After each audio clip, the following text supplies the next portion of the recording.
This is the Clarke Sweetone. It is a conical bore whistle. It is the only conical bore whistle that I know of that is in mass production and has a plastic head.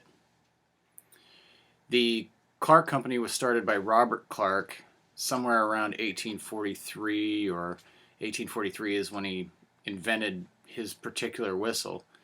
Clarke is generally purported to be the oldest manufacturer of tin whistles, and probably the first.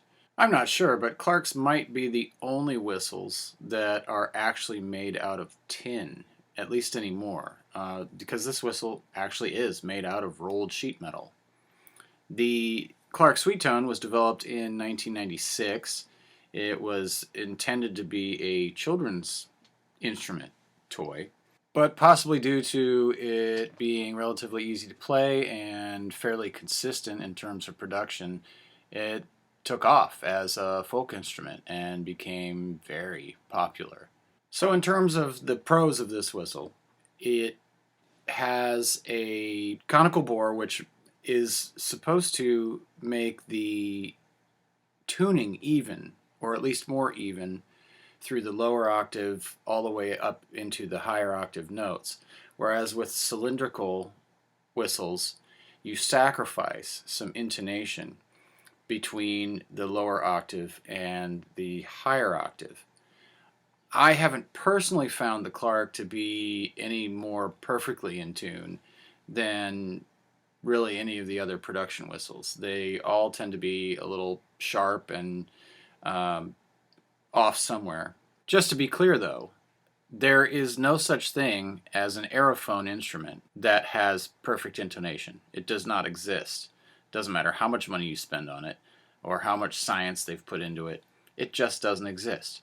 They've gotten better and more accurate over the years, but it's just the nature of the instrument. But the conical bore also shortens the distance between these last few holes, so it's better for smaller hands in some ways.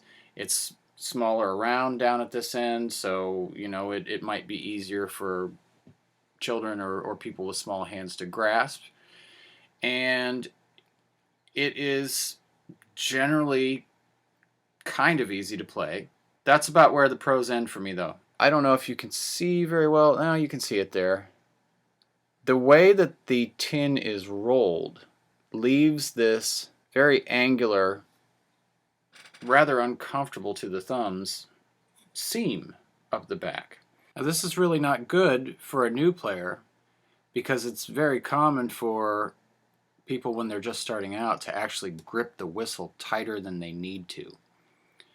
It's just a normal thing. It's a rookie thing, and everybody does it at first.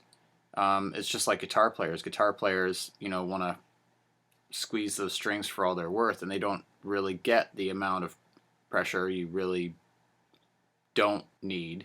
It becomes uncomfortable rather quickly. I also find this whistle to be very hissy. I believe this is probably due to the fact that it has such a wide mouthpiece going directly into the wide top of the cone, as well as, you can see it's filled with blue tack there, the gigantic cavity under the windway that I've talked about before that most of these production whistles have due to the injection molding process and just the way that they're made. The blue tack helped a little, but not enough.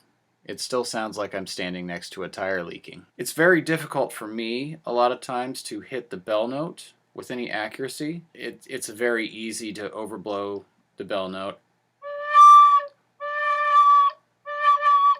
And so in the heat of things, it can be difficult to actually nail down that bell note while you're moving through all the other notes. But the main thing for me is the tone. I don't think the tone is sweet at all. I think it is bland, not very bright. It's lacking in volume. It's still shrill in the highest upper octave notes in comparison to the entire lower octave. And the hissing, I just can't get over the hissing. I don't know if you can hear.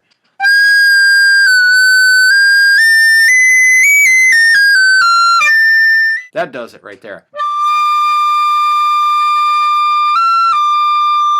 It's kind of like steam escaping from a leaky boiler that's right next to my head. I recently acquired this Sweetone in D in, I guess that's hunter green or ivy green, whatever Clarke calls it. I had originally gotten a different Sweetone in D and one in C back when I was fairly new to the whistle acquisition syndrome game, and I got rid of them. I didn't like them. I don't particularly like this one, but I bought it because I was planning to do this video and I wanted to give the whistle another chance and kind of reappraise it 5 years later. I don't hate it as much as I did, but I don't like it a whole lot more than I did either. I don't know. I don't know if I'm going to keep it. It just doesn't work for me. Now you might be thinking, well, this is the most popular tin whistle in the world, and there have to be like 500,000 people that love this thing. How can they all be wrong? They're not. They like it for what they like it for. It just doesn't fit my preference.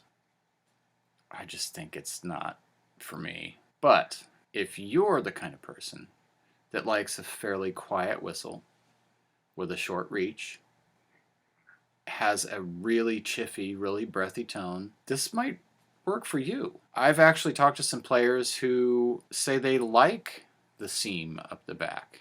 For them, it provides some sort of a guide for their thumbs if you needed that to keep the whistle straight. I don't know how the mouthpiece and the holes don't do that for you, but hey man, it's your thing. Do what you want to do. Me, I can chuck this thing. As Les Claypool is fond of saying, they can't all be zingers. And it's not a zinger for me. But it is for a lot of people. It is very popular. It is a beloved whistle that I've seen used to great effect by some very great players. So it could be the whistle for you. Do I think it's a particularly great starter whistle? Not really. There are certainly better ones and worse ones, and for one that is going to cost me in the United States about somewhere between $17 and $23, it is just overpriced and inadequate to my needs. Sorry. Anyway, thanks for watching. And I look forward to next week when we play a different whistle. So long for now.